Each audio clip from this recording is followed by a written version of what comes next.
Thank you, Greg, for the warm introduction. Just give me a moment to set up.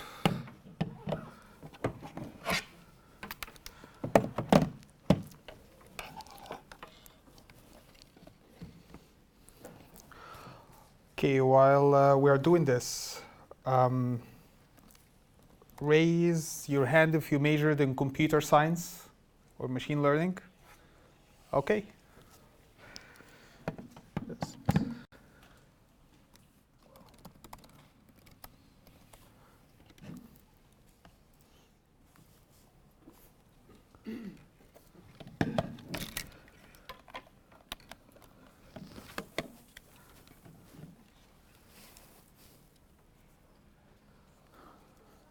I think we're ready.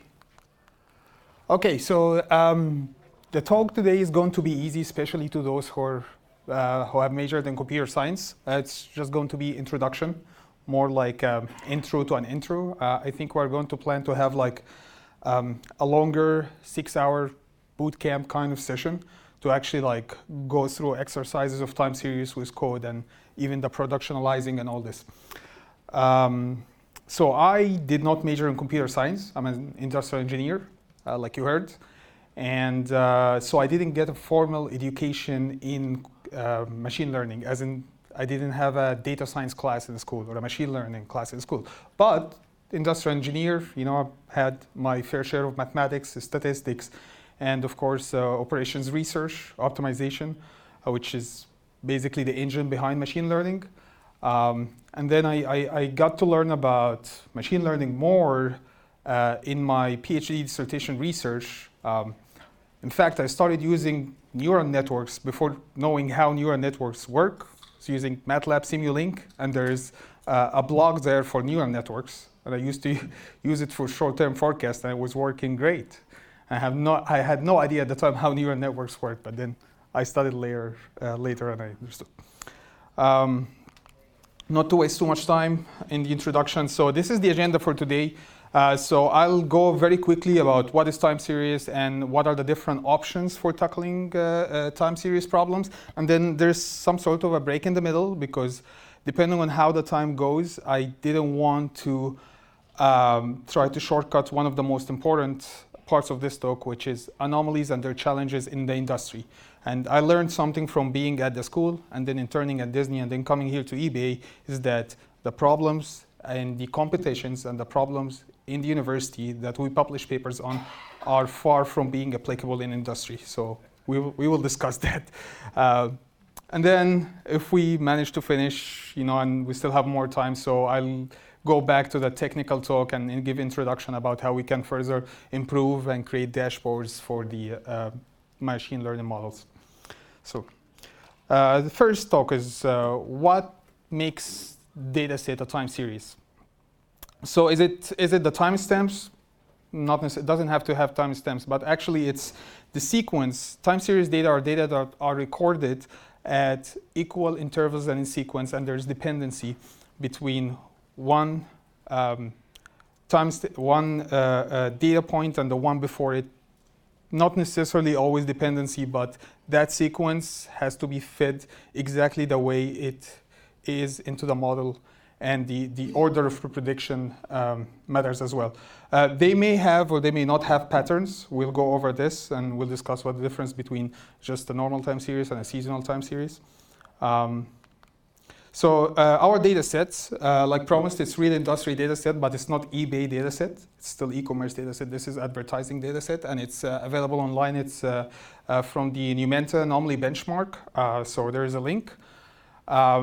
Another thing is I have all my slides and my notebooks that I'm going to be going over uploaded on GitHub. So I'll share this in the end. I didn't want to share it in the beginning because I don't want people to be, you know, like reading from the notebooks instead of following me. Yeah. So the first step is data preparation. So I showed the link to the Numenta data set. Python has very good tools for data sets, especially time series. Pandas is the most popular. If you go to a big data level, there's another library in Python called Dask, which is more like scaling up of pandas. But for this time series data set, we can use pandas, and pandas can read from databases, JSON files, tables, CSV. This data set are available in CSV, so you just read it just by giving a pd.read CSV and then link to the data. And then the next thing is we need to convert it to a time series. So pandas has the data frames and the series. The series is ideal for tackling a time series, especially if it's univariate. For multivariate, we can keep them in data frames, but our selection of models will be different. So for it, we just, typical time series is move the timestamp to the index, so the index becomes a timestamp, and make sure that they are resampled correctly, because like I said, time series should have discrete time steps. So this is where the resampling to an hour is important. And then this is just like a view of the data set. This is how the data looks like. So a very common problem, especially in industry, is that there's no data set that's clean. There will be a lot of missing data. So what to do about the missing data? Ideally, there are imputing techniques, whether you use the average to impute the data set or interpolate. The only problem here is, especially with time series problems where the sequence matters, this might not be a good idea, especially if we have short-term and long-term seasonalities. You don't want to just interpolate if you have something that is, supposed to be replaced with a data point that is from the week before and not the hour before. So if we have a large chunk of missing data, like you can see here in this plot around September, the best thing to do is actually use the data you have before that to train models, and use the trained time series model to impute the data set. That would be the best practice in this case. If you just have like one sample point that's missing, maybe just imputing it with an average or padding is good enough. In this case, we're actually going to partition the data, and then we will use the time series models to impute the missing data set, which is the best practice. So the other thing is the partitioning. So it's very common in research or even in industry that people split their data set to like 80-20 or 80-5-15 or 70-30 partitions, one for training the model and the other for validating the model. A better practice is have 3 partitions, like 70-15-15. The first 70 is for training the model. The other one is for validating, and again, this is the difference between industry and academia. Even when you validate the model and then you put it in production, it turns out not being good, because the data that you use to validate the model is still not resembling the future data that you haven't seen. So it's better to have 3 partitions, one for doing the cross-validation, and then the third one is to simulate the honestly out of sample data set that the model have never seen and the parameters were not optimized based on. First type is using statistical techniques. Statistical techniques have been very common, very reliable. Honestly, only until the last few years, people weren't even thinking of using machine learning for time series, because in all major competitions, machine learning techniques would fail to statistical techniques.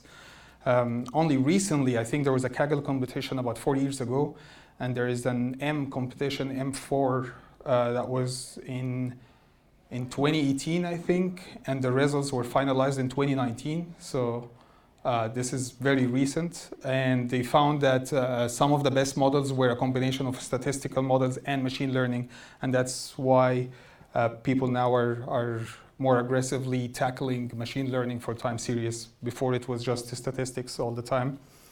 There are so many statistical models. The one we're going to talk about, which is also very popular and it's very reliable for time series, is the autoregressive integrated moving average, or AREMA. The underlying theory is that time series can be explained if it's decomposed to a trend, a seasonal part, and the noise. The trend and the seasonal part become easy and they can be taken away, and then the noise is where you do the statistical analysis on. So this is basically just a linear model. Well, statisticians wouldn't like me calling it linear because the regressors here are not independent. But I mean, it's basically a linear comparison of parameters and the data. This decomposition can either be additive or multiplicative. If our variance is increasing over time, that would be an example of a multiplicative time series, where the seasonality is multiplied by the trend is multiplied by the noise instead of being added together. A stronger model than AREMA is SAREMA's. The difference between AREMA and SAREMA is SAREMA can handle as well long-term seasonality in the data set. AREMA, you can handle seasonality, but if your seasonality is very long, that adds a lot of parameters. Like you saw before, it was a linear combination, so you may fall in the problem of overfitting, and then convergence would be harder. So SAREMA would be more robust when you have a short-term cycle and a long-term cycle. And there's a Python library called stats models, which has both the AREMA and SAREMA models as well as other time series models. And this is the one we're going to be using. So we are going to be fitting a statistical SAREMA model for the data set that I showed earlier. And this is basically the decomposition. The first thing that happens here is what parameters we would feed into the AREMA model. So we have autoregressive parameters, and then we have the integral, which is supposed to resemble the trend, and we have a moving average. So one way to do this is to use the autocorrelation and the partial autocorrelation plots. Someone has a question at the back?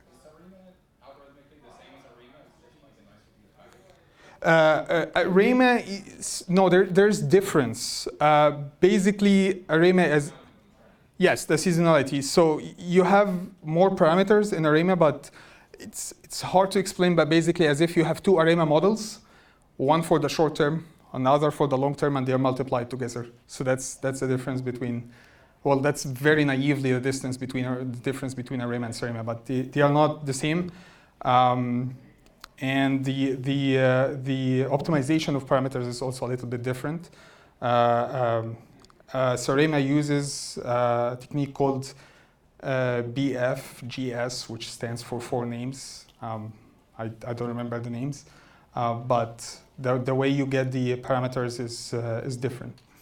But both of them use Kalman filtering. And is it hardwired to the seasonality thing, annual, monthly, weekly, daily? You define the seasonality, or you do a grid search for the seasonality.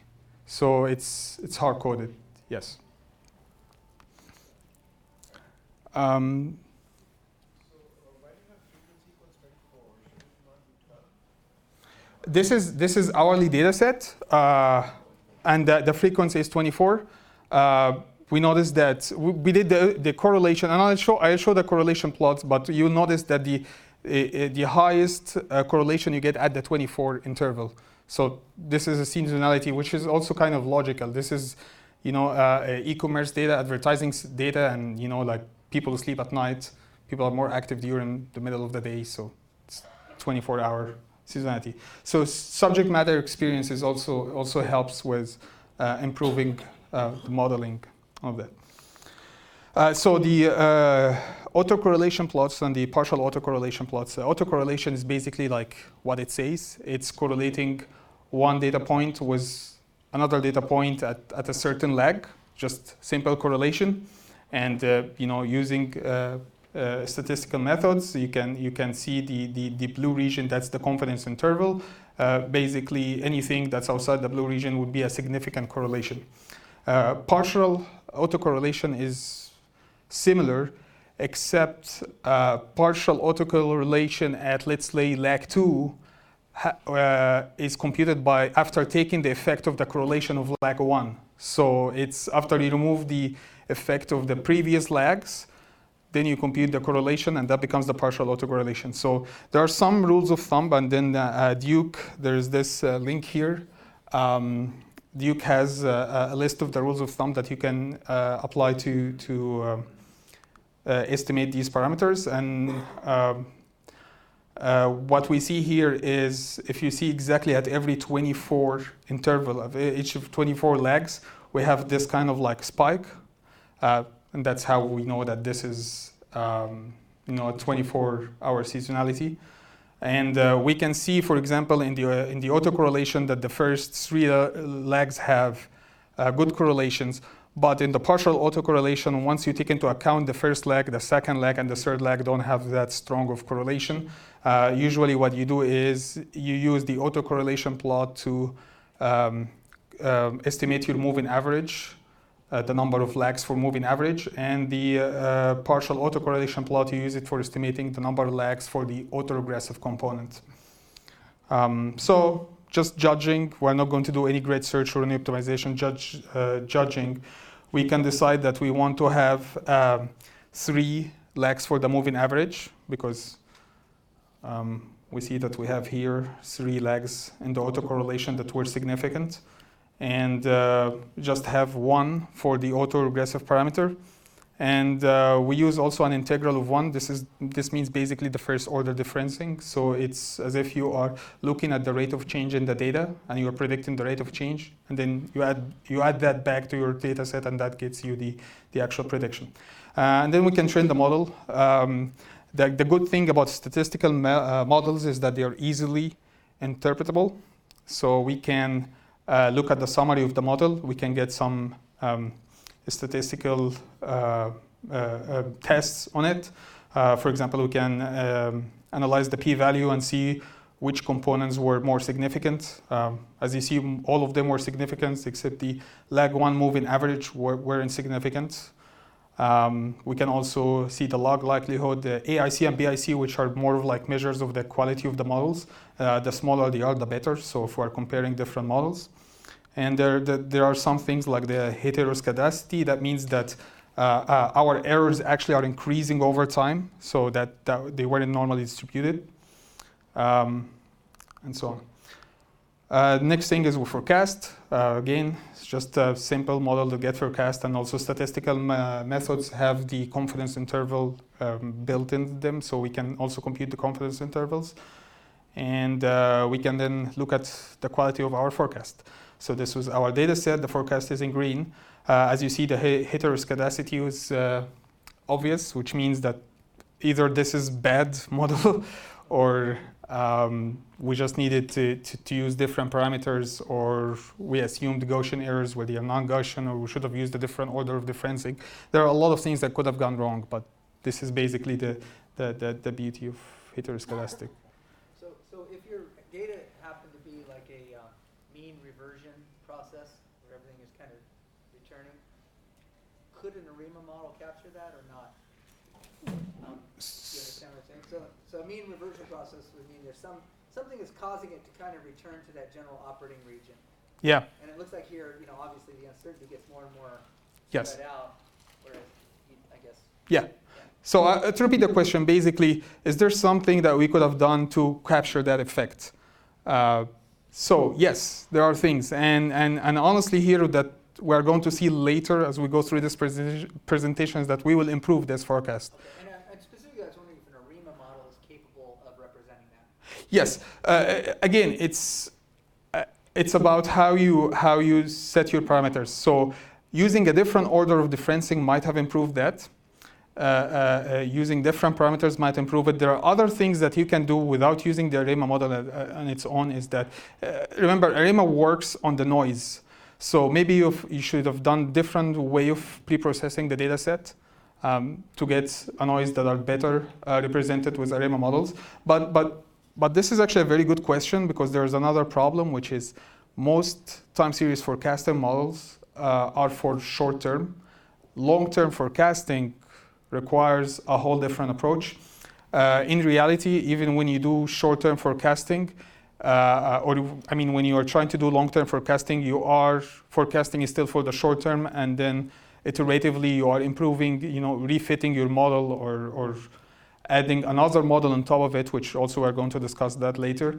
And then, like using the other model to predict your errors, something we can do to predict the variance in the error so that we can have a more robust error and confidence intervals in our models. So the next thing are Bayesian models. So we have discussed the statistical models. Now Bayesian are, for me at least, I prefer Bayesian more because they seem more practical. And instead of getting point estimates and the parameters, use Bayesian models when you want to get distributions on the parameters. And this is in general something that everyone in the industry should do. We shouldn't care about just a point estimate. We want to experience with several scenarios. So if you want to get distributions versus point estimates, use Bayesian models. The other thing is that Bayesian models are capable of handling non-Gaussian errors. So you can assume any distribution of your data set versus statistical models most of them are just made for Gaussian errors, assume Gaussian errors. Another thing is if we have data limitations, if we don't have enough history, which is very important and critical to time series modeling, Bayesian models, if you have shorter history, because you can incorporate your belief about your data set, so it's kind of better. If I said, for example, my data set come from a normal distribution, so it's already going to do some sampling techniques from a normal distribution to assume data. And then ARIMA models and statistical models used a method called the maximum likelihood estimation. Bayesian models are just basically using Bayes' theorem for estimating the parameters. So this is Bayes' theorem that you see here on the right side. And basically it says the probability of H, so if H is our parameter set, so the probability of parameter given E, so in this case E is our data set, so it's all about getting this probability distribution of our parameter set. And we can include our prior probability. So if we feel that our data come from a certain distribution, it starts from there.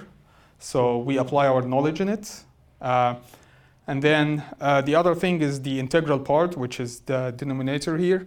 And that is the probability of the data itself. And Bayesian methods use Monte Carlo Markov chains to get that value.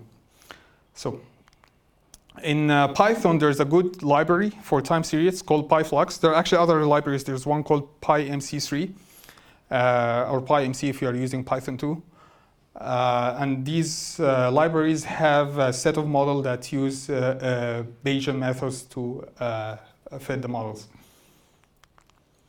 So we are going to use the same kind of parameters we selected in the past, but the only problem with PyFlux is that there are no ARIMA models, so we're actually going to have to just use AR up to 24 hours. And similarly, we can interpret the models. We can look at the parameters and see the significance.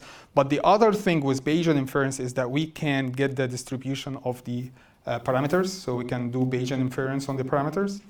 As we can see here, the red, very long one, that's the 24th lag, which we know that this is significant because, yeah, this is, of course, a 24-hour seasonal data set.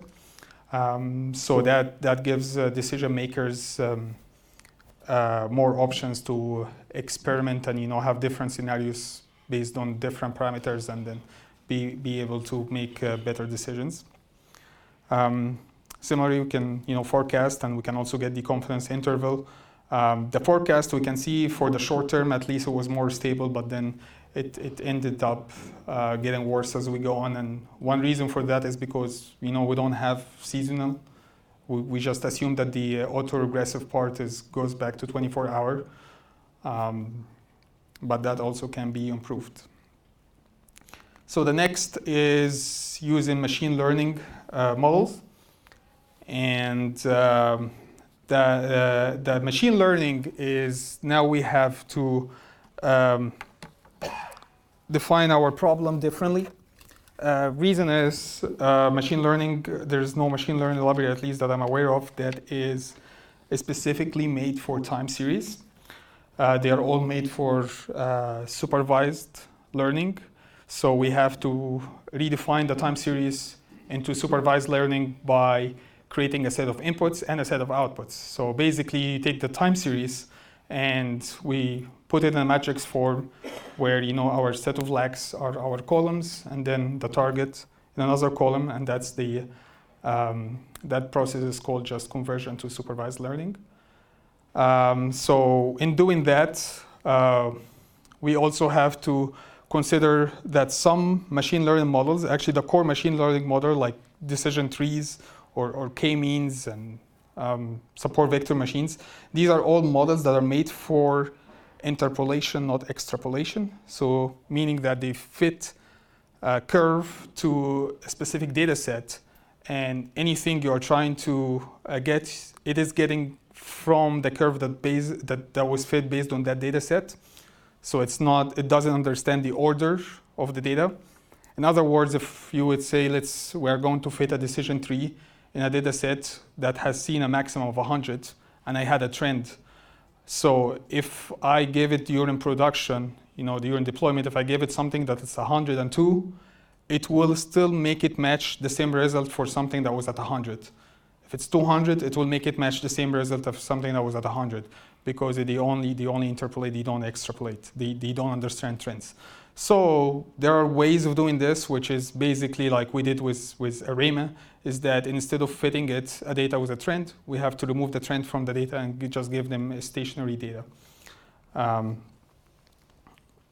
And the other thing is that most machine learning models, they don't really have the assumption of normal distribution.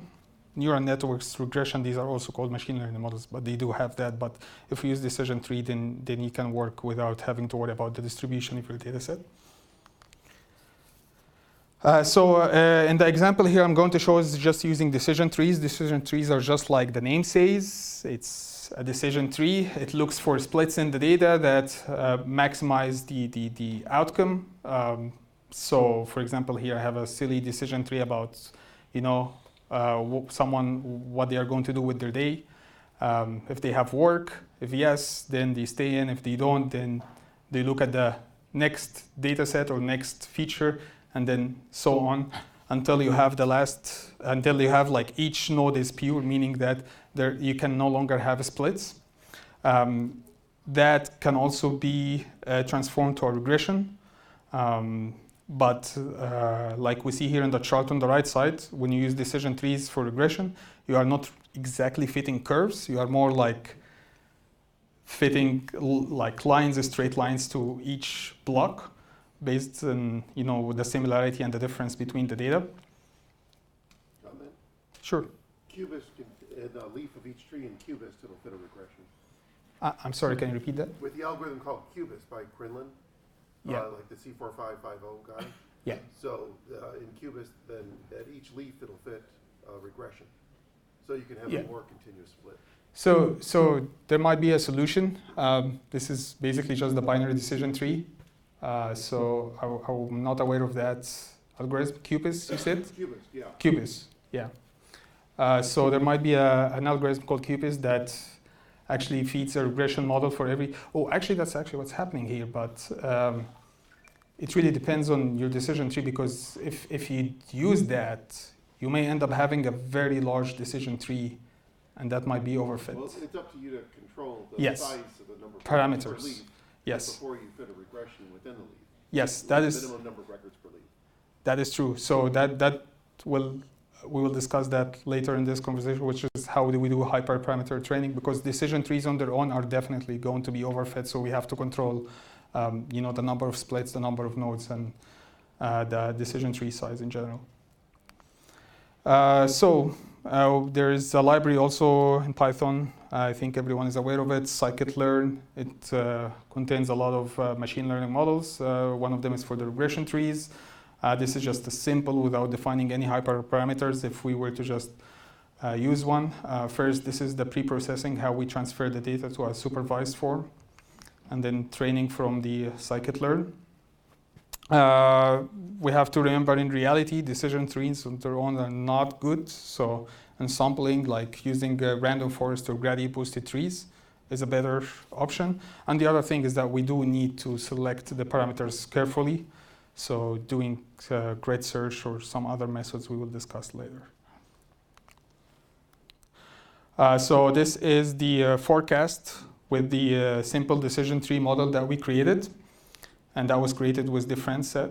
the other thing is that now that these models don't understand that it's time series, and we had to transfer it to a supervised linear problem, then we have to see how we're going to forecast the long term.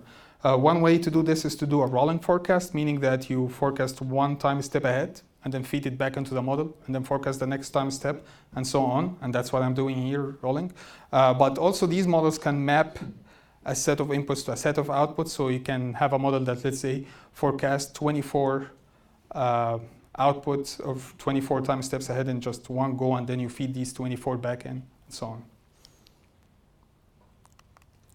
on. This was the output from the simple decision tree that we did without any hyperparameter optimization or anything. As you can see, probably the first couple of hours were good, and then things went bad after that. That's normal if we just use models without doing any tuning. Is that rolling forecast deterministic once you start going to the future? The question is that rolling forecast deterministic? I think so. I mean, you are assuming the input, that you know the input. So that basically you are increasing the error as you go. Yeah. So here you just did one time step ahead regression of the last time step. Yes. Of the previous one, and then you rolled it forward, right? Yes, correct. So the question is, I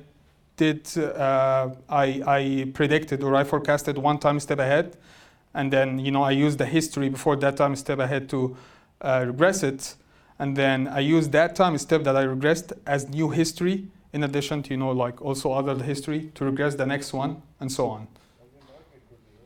It will not be good. That is correct, and we'll get to that. Yeah. So the other thing is, let's go to deep learning. Again, deep learning, I mean, some people like to say deep learning independently. It's still a machine learning technique.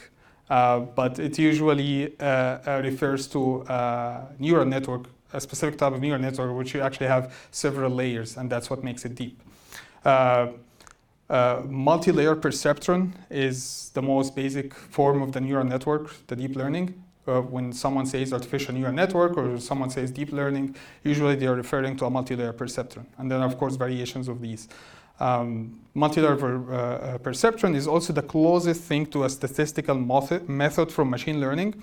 The reason is what's happening in every node or in every neuron is basically a linear combination of parameters and predictors, and they are fit with the same way a linear regression is fit using an algorithm called the gradient descent.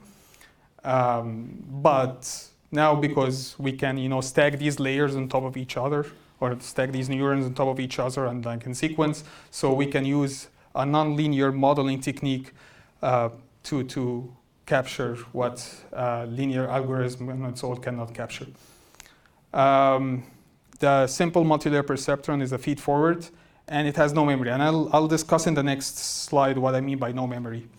So the next thing is another type of deep learning models, which is called the recurrent neural network, RNN.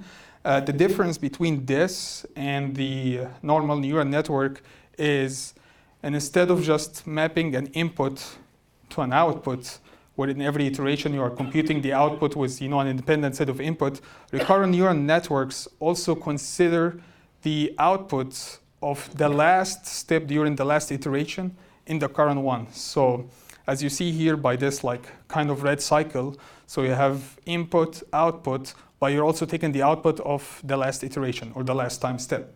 And that's what makes them recurrent, meaning that you are not just learning from your input data for this particular iteration, you're also learning from the result of your last iteration. And that happens across the batch. So if I'm feeding a batch of 1,000 data points, I'm basically in every data point, I'm learning from the output of the other data points. So that kind of gives the model what's called the memory versus just the MLP, because it learns from the previous inputs, not just the current input. This system has been very good with natural language processing applications. But there are still problems here. One is called the vanishing gradient, the exploding gradient. Basically, these are problems because as I'm doing the gradient descent, and I'm multiplying the weights across different layers.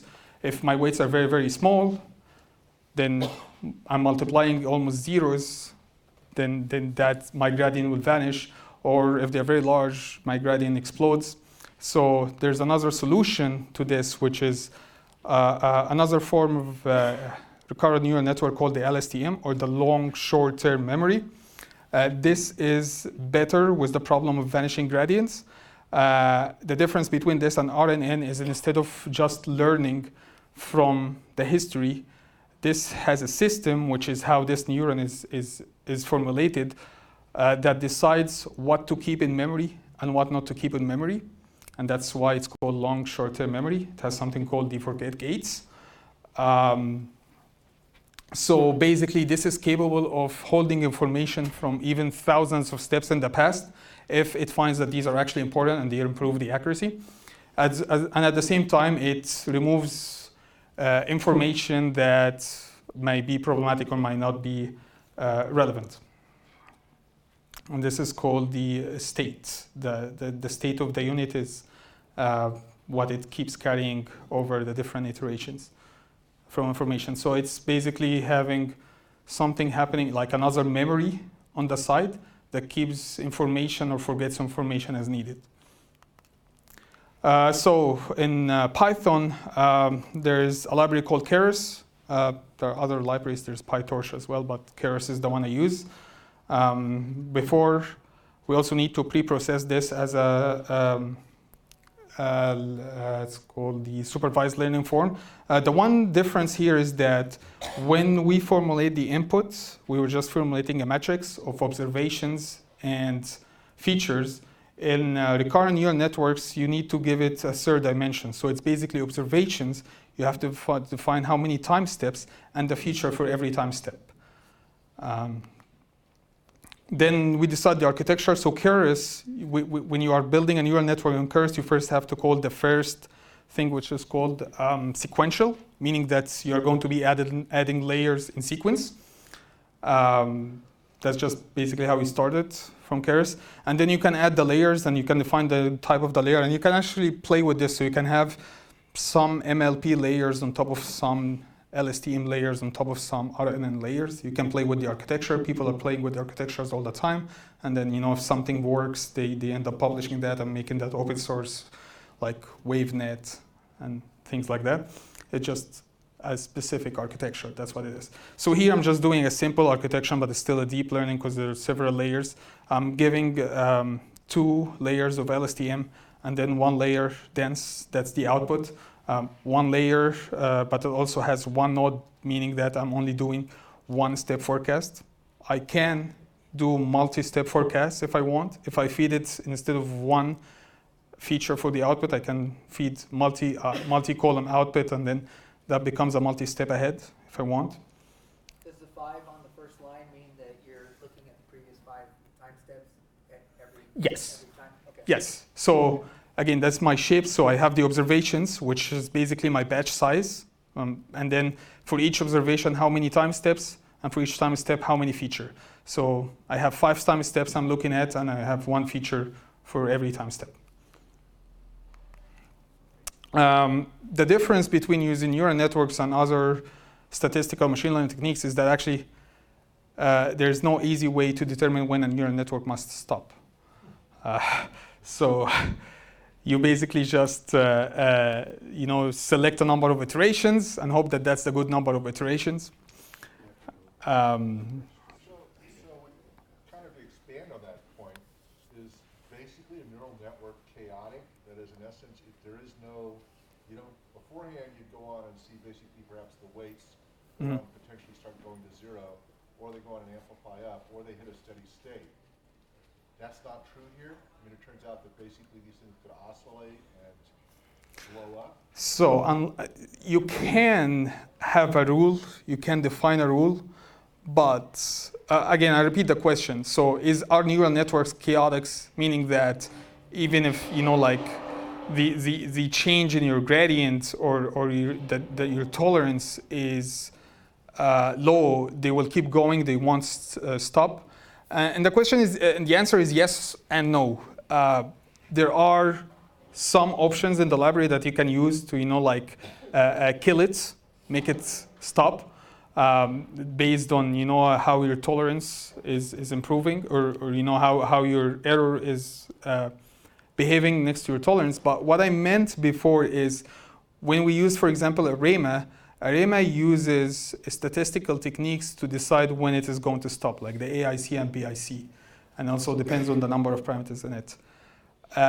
In neural networks, that is not the case. The complexity of the model can keep increasing, and like if you have a deep learning model that uses, a very complex architecture, another one that uses a very basic architecture with smaller set of columns, the network itself has no way of deciding, oh, this is a very complex, or this is overfitting. It has no way of learning that this is overfitting.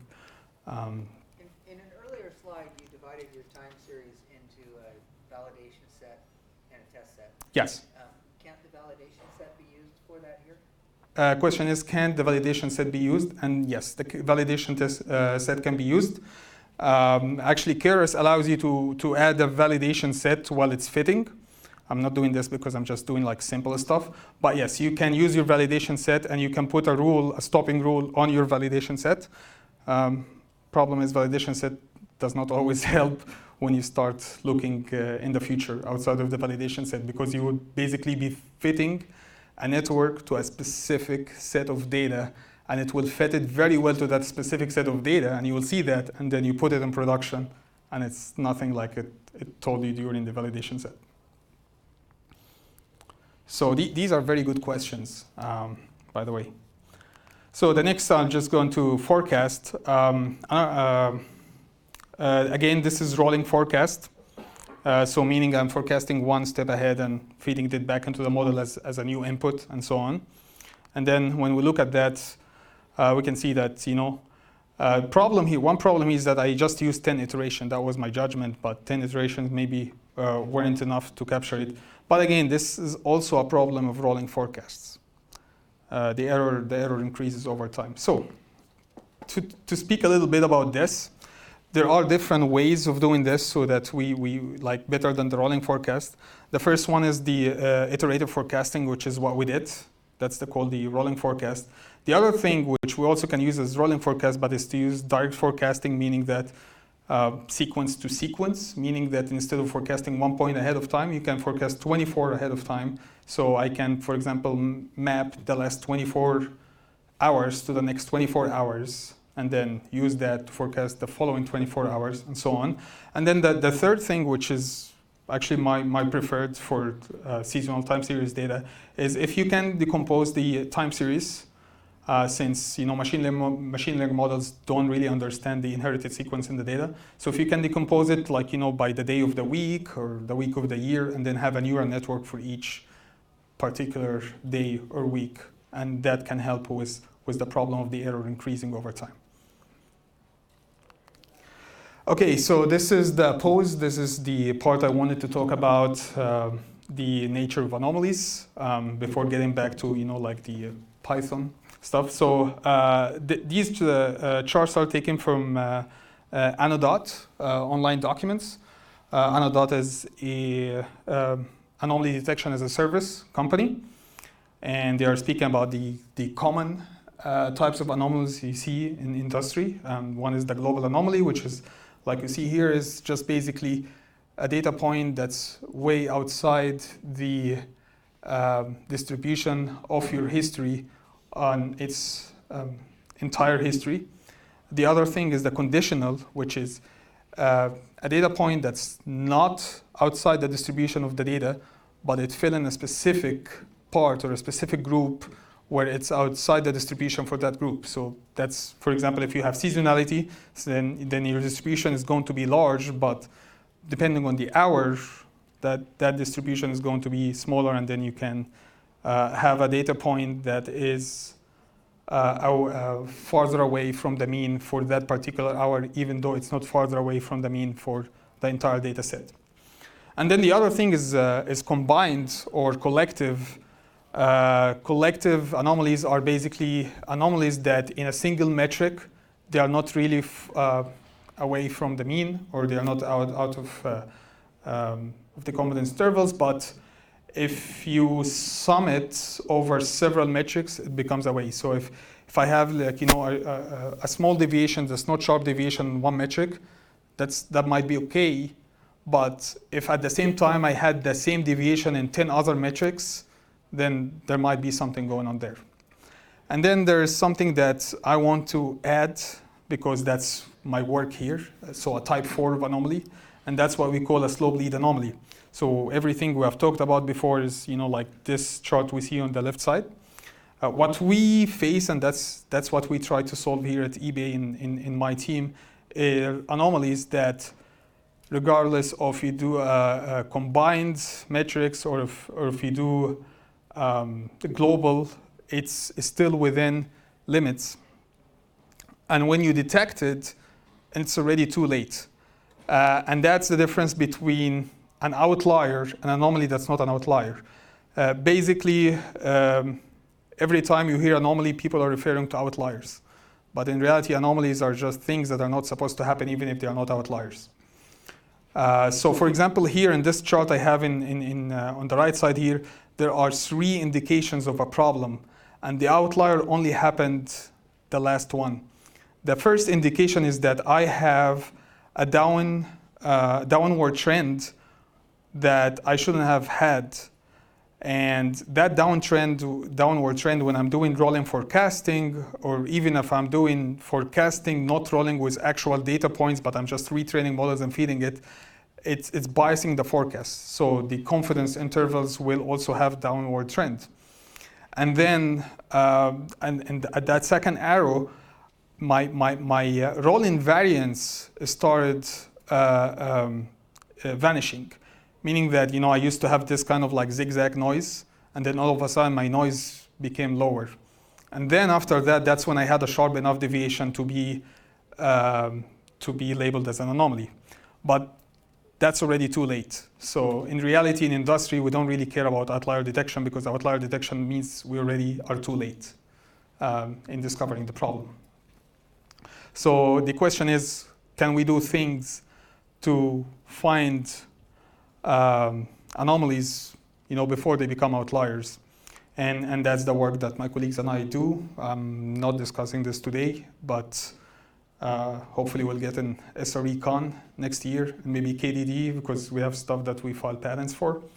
But different ways, non-parametric techniques, and techniques from simulation and optimization theory to answer this. Another thing, just to kind of wrap this up.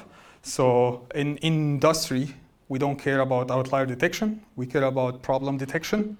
The confidence interval approach has a lot of problems. And there are high false positives with anomaly detection. When we use confidence intervals, the approach of confidence intervals, that becomes non-actionable. We cannot take an action on that because it's already too late.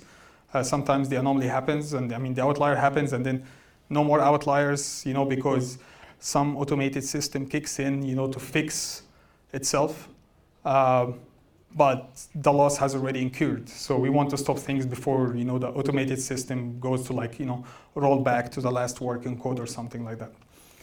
And again, it's contaminated because, if I have outliers that are not detected, they end up contaminating my future predictions and my confidence intervals of my future predictions. So it makes it even harder to detect it in a prompt time.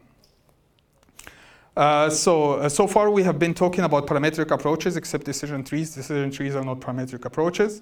So using non-parametric approaches might be one of the solutions, like this animation we see here on the right side, which is basically taking a rolling time window and doing clustering. So basically you are comparing a group or a time window of data to what you saw before.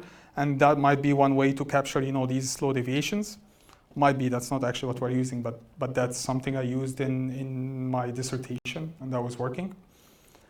And another thing is, even though this is one way of capturing anomalies that are taking a while to develop, there's still a value in capturing it at the same time it developed, other than waiting for like my time window length, which is, let's say if my time window is 12 hours, the clustering technique might find it after 6 hours of anomaly if I collected enough data for 6 hours, but that's again 6 hours wasted. So going back to the talk, I mentioned the hyperparameter optimization in several locations, and that's basically how we improve these models by selecting the right set of parameters, whether we're using time series models or we're using machine learning models. There are two ways that are excessively used. One is the grid search and the random search. Grid search is basically for every parameter you define a set or a list of options for that parameter, and then grid search is you combine all the combinations and fit a model for each combination, and then score it, find the best one. That obviously can take a lot of time and a lot of computing resources. So another solution that might be better is using random search. Random search is basically you're randomly sampling from all these combinations, and hopefully you will get the good one through random iteration. And then there are other options that are not, in the most popular machine learning models, libraries, but there are evolutionary methods and there are Bayesian methods. These kind of start like random search, but it's more like guided random. So based on, the number of iteration you are at, it has some information from before, and you can use that to guide the direction in which a parameter should change. If anyone works towards Markov chains, this is an application of that. Or using evolutionary programming like, genetic algorithms. Genetic algorithm usually, instead of just computing a completely new random iteration, it uses the most winning iterations from a previous generation, and then just changes one or two things in that and then moves it forward. So it's a little bit more guided than just doing random search. So hyperparameter optimization, scikit-learn has a library or has a code for random search, a code for grid search. And both of them use multiprocessing with another library called joblab. It uses the multiprocessing module in Python. So if you have a lot of cores, you can actually achieve more speed, because then you will split the models on these cores. Another way, if you're using a Spark cluster or something like this, then that's a lot better. If you're using these libraries, then the models should have the required methods, the fit, the predict, and the score. It depends on models that have these methods in them. So if the models don't have this method of them, you can wrap the model in another module that you define or another function that you define, and then you add these methods to them, and then use the grid search. Or you can define your own custom grid search, which is what I'm going to do, because there is no good grid search made for stats models. Stats models have something that's supposed to resemble AutoArima, but it doesn't work. So we are going to define our own custom grid search. We have to first think when defining our own custom grid search is to define the accuracy metric. Maybe it's not the best metric, it's actually very bad, but it's very simple. A better metric would be what's called MACE, or mean absolute scaled error. But just, because this is intro, this is maybe simple enough for us.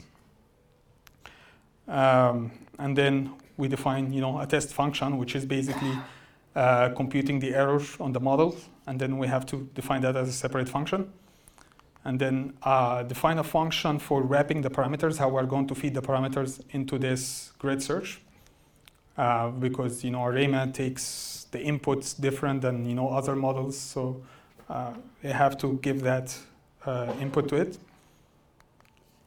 And then this is basically the grid search, and I'm using here joblab. I just haven't, so I'm basically doing the same thing that grid search is doing in scikit-learn, which is using the multiprocessing module to spread out the different combinations on different processors. And then I do the training, and I just took a screenshot of my processor here to see that I had a 24 core on my machine, so all 24 core became busy because each one of them is now taking a model and fitting it. And then I'm collecting all the outputs of these models to compare them. These were the top 5 models. So we can see the accuracy that's based on the MAP. So the best one was based on an autoregression of 1, no differencing, but there is seasonal differencing of 1 and a seasonal moving average lag of 3. Someone has a question? Yeah, question. So this looks a lot like the way I do, like stuff I do. Yes. Is this, in terms of the way these things are done, is this basically a grid search? Is this looking at the, an N cube, basically all possible parameters going inside this thing, or maybe you've said this already, I just missed it, or is there in fact some kind of a search algorithm that's working in the background in figuring out what these things look like a genetic algorithm or anything? Yeah. So the question is this grid search that I just performed here, is it based on all possible combination of parameters, or did I use a more like guided way, or Bayesian or genetic algorithm to help search for the parameters? And the answer is it's actually, I'll go back, it's actually based on this set of parameters that I provided, so I still used my judgment. So you can see here P, which stands for the autoregressive, I tell it to use any range from 0 to 4. So I gave it a range for each parameter, and it tried every possible combination in this range. You're welcome. But again, this is because I'm just doing simple intro stuff here. So in a better, in a longer session, we can tackle how we can actually do more guided random search than just try every possible combination, which is just a lot of compute for no reason.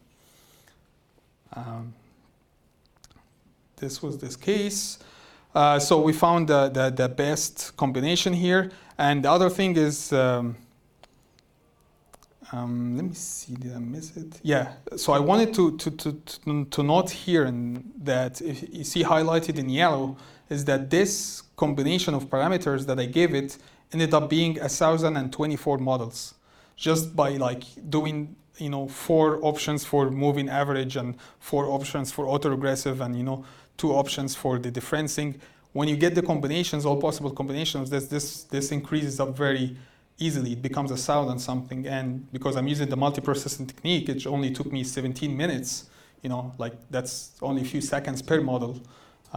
So that's the advantage of multiprocessing. MSE as the metric, what is the percentage error of the forecast value? MSE divided by the... So MSE is the mean squared error. Are you reading percentage here somewhere? I'm not paying. I was asking, roughly speaking, normally we test the accuracy as like a percentage, right? So you could actually divide the kind of error in absolute units divided by the average value which you expect. Yes. Is it 3%? Yes. I'm sorry, I repeat the question. Yes, the question is, I'm using MSE, so where is the percentage error? And that's because I did mention before that I'm using the MAP, the mean absolute percentage error. I might have done a mistake here. I think that's actually the mean absolute percentage error. That's not the MSE. So I don't see where we see MSE here, but that result here, that accuracy is based on the mean absolute percentage error. So if I go back here, you see here I defined a MAP function, define MAP, that's the mean absolute percentage error. And then when I called my GS here, you see the line which says GS equal grid search, and then I have a parameter there called the error function, and then I gave it the MAP. So I'm actually using the mean absolute percentage error. Let me see if I can point with this. What's this point? Yeah. I cannot point with this, but right in the line that starts with GS. You see here that I'm defining that I'm actually using the mean absolute percentage error for computing the accuracy. So that's a mean absolute percentage error.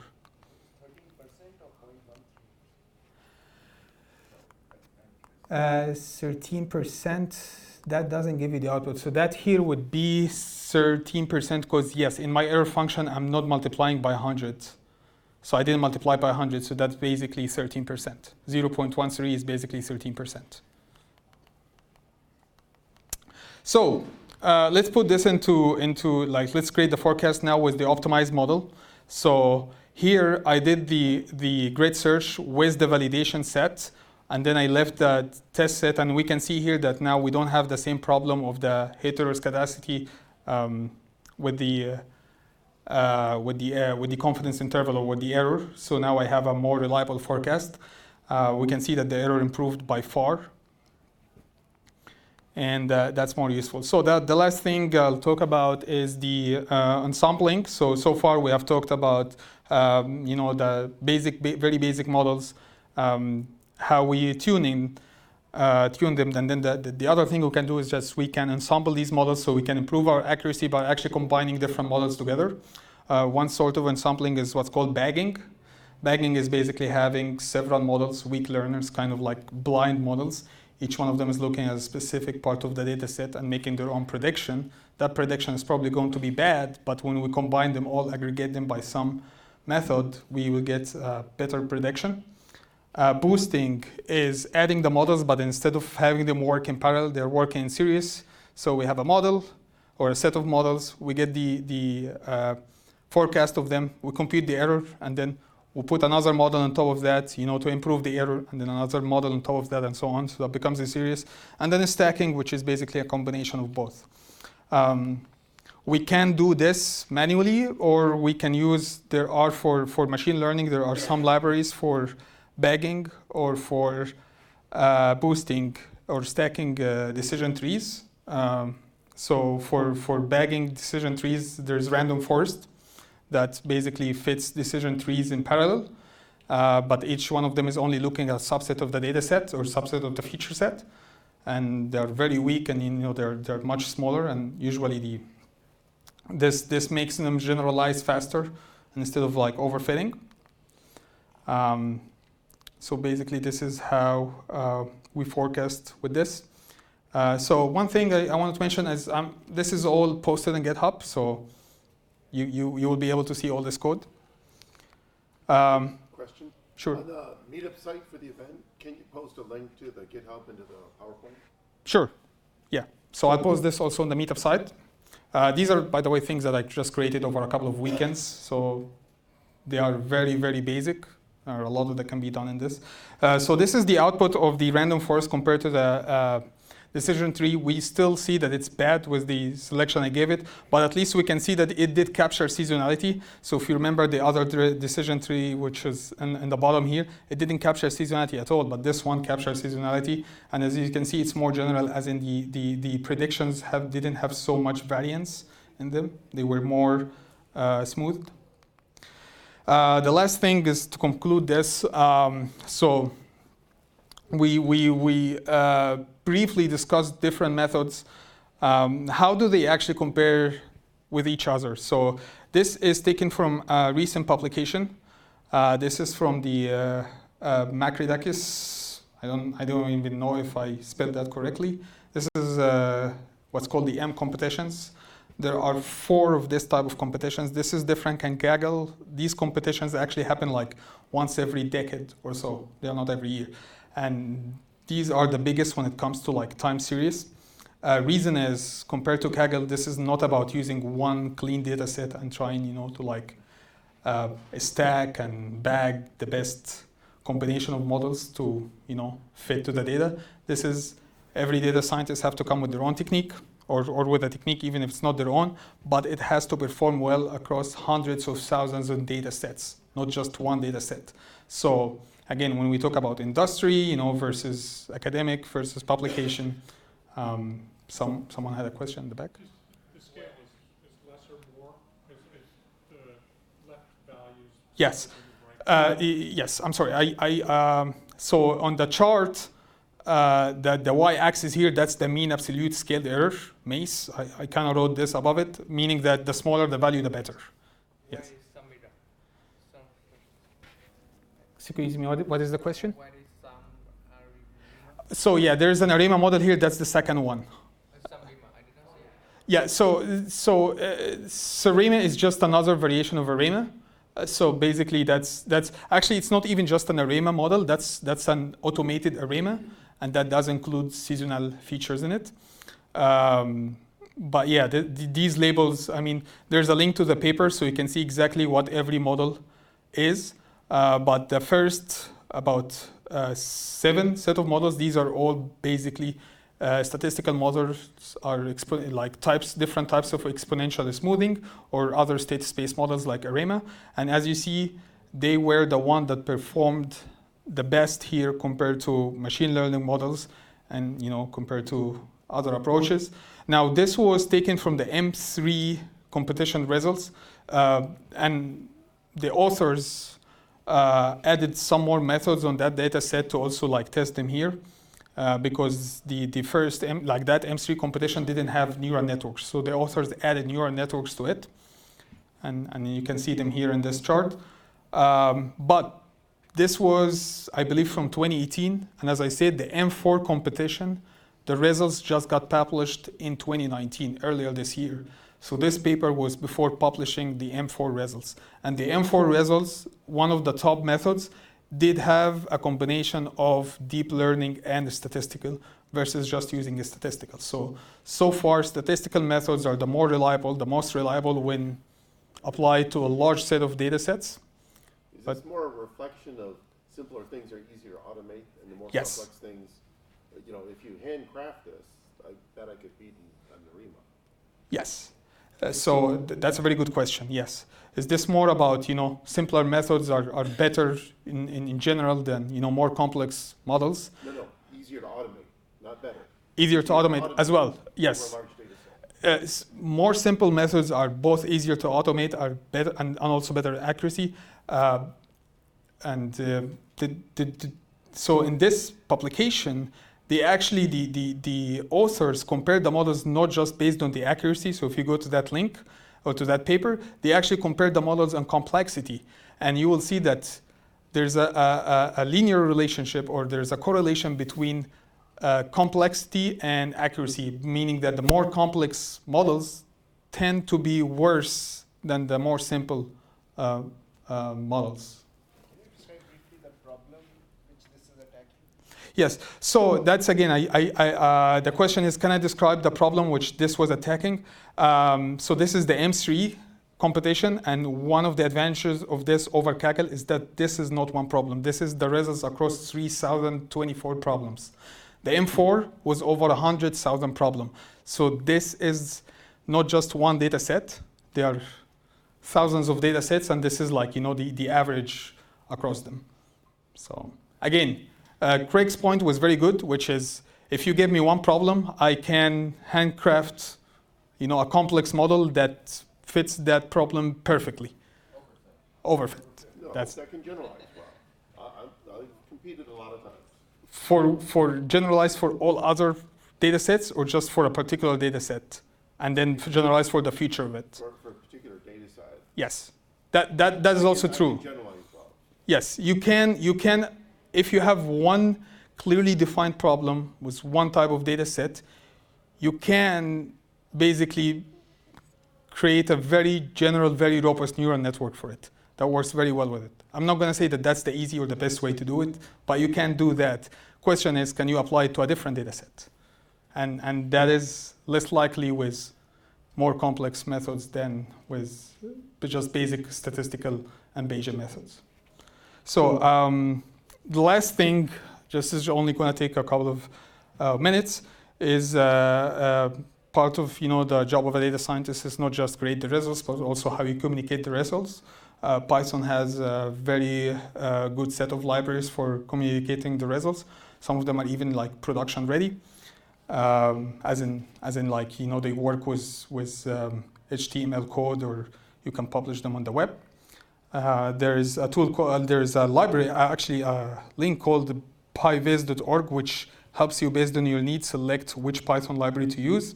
My favorite Python library is Bokeh, which enables you to create dashboards and publish them. And so you can put this in a production server, and then you get the link, and anyone can access this dashboard, and it's interactive. I created in that code a very simple, very simple dashboard. So I can show it to you here. Let me see, I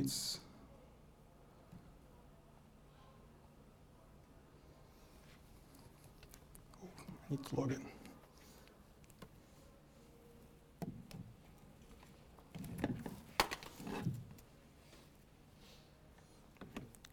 Parent's been on standby for a while.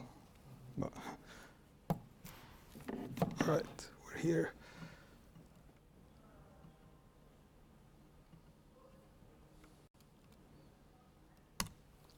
So basically, I took the first the top four ARIMA models from the grid search, and I put them on a dashboard when I put like a simple controller that lets you switch between them. The good thing about Bokeh is that it's built for data scientists, as it believes that data scientists don't need to like know a lot about UX and JavaScript and like the other languages that UX people use. So this is all, you can just build this dashboard just from Python command line. And you can make it interactive. Here I've just added simple stuff like I can hide and show parts of it, and then a controller where I can switch between them. So I also include the code for doing that. And as you can see, this is now served as like an HTML. Yes, this you can also stream data to it.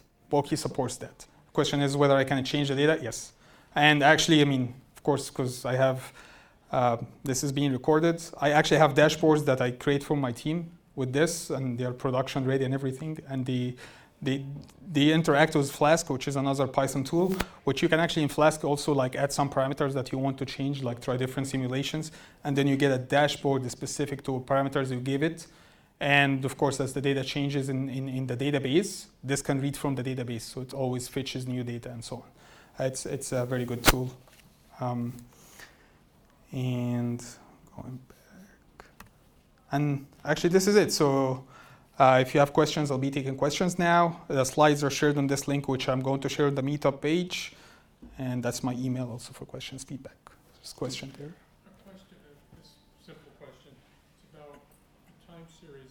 Are you assuming like a UTC, that you're using a universal clock?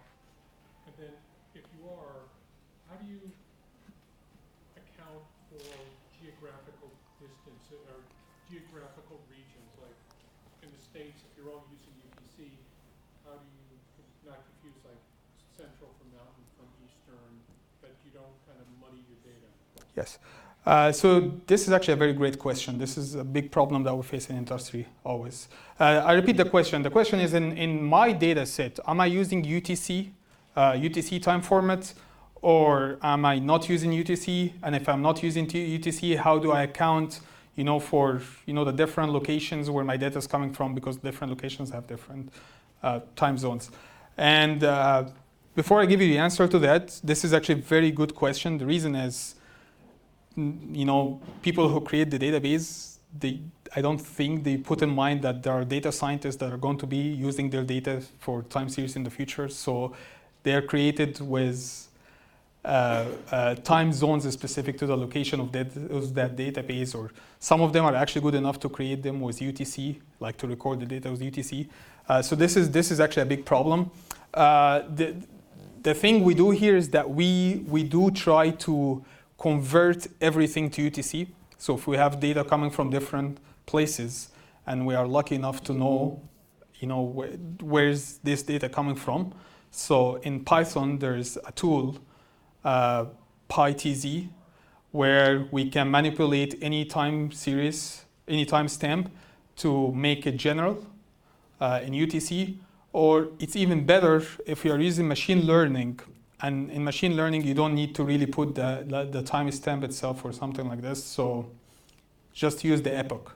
Epoch would be the best thing, which is also based on UTC. Sure, normalizing it to 9 a.m. to 5 p.m. I'm sorry, what's the question? If your training set spans multiple time zones, surely normalizing it to local time for each time zone, just calculating the offset and offsetting the data. It's not normalized, not putting it on UTC. Yes, so there's an option if my training set, is in different time zones, I can normalize it, normalize the time zone, or normalize it across the time zones. That's an option, yeah. Just FYI, if you're interested in time series prediction, there's a very good competition on Kaggle now. It's called ASHRAE, Energy Prediction, ASHRAE. Cool. For the next 6 weeks. So there is a Kaggle competition right now for time series. Here's my question to that. Did the competition start yet or didn't start? It started 2 weeks ago and it's open for the next 6 weeks. So how many data sets in the competition? One. Just one. That's Kaggle. So it's always fun to tackle Kaggle competitions. Problem is, it's just one data set. How do we know that it will be well? And people publish based on problems similar to data set, or they choose a couple of data sets from public databases like the Numenta, which by the way, are also not very representative of the industry. Thing is, from my own experience, can spend a lot of time on that. Maybe you can even win it, beat it, but still that's not going to be something that the industry can use. Industry wants something that works over 100,000 data sets and not just optimized for one data set. It's energy data from 1,450 different sites over 1 year of training and 2 years of testing. Okay, yeah, that's a good option. I'll definitely check it out. So there's a Kaggle competition taking place now and still spanning for 6 more weeks, and it's using energy data set. I'll post the link. Yeah. Any more questions? Cool. I think, there's one question here. So you don't really control for non-stationarity in an explicit way in time series, but that's actually the most important problem working on all time series. Yes. In this case, you're only doing, simple first differencing, whereas you could have had fractional differencing or other ways of doing this. Yes. Can you comment on Yes. the possibility of non-stationarity? So the question is, we are not really controlling for non-stationarity. Even when we showed, how we tackled the trend, we just used first order differencing, whether in machine learning or the statistical methods. That is true. I have not shown anything that's related to how to tackle stationarity at a more advanced way. This has been very simple. Just to give you a few comments in that, there are a lot of arguments on, for example, deep learning models, is whether we need to control for stationarity or not. Some argue that because you are using a complex way of transferring a linear problem to a nonlinear problem, then you don't really need to control for it. Let it learn the stationarity of the data set.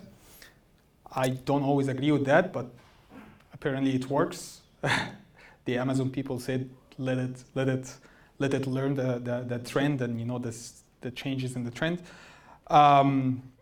We did use first order differencing. That might be something that we also want to optimize in grid search, which is what kind of differencing we want to use. Again, what we are using here at eBay is actually not based on anything forecasting, so we actually don't even care about stationarity. We are not presenting this here, but we're using non-parametric approaches that do not forecast in the future, but they actually forecast the current, using the current and not using the past. We're not going to get into that, but that's another way to tackle problems if your goal is to do anomaly detection and your data have multiple or like non-stationary in a more complex way. And then I think raffle time? Yes. Yes. Thank you for your Thanks.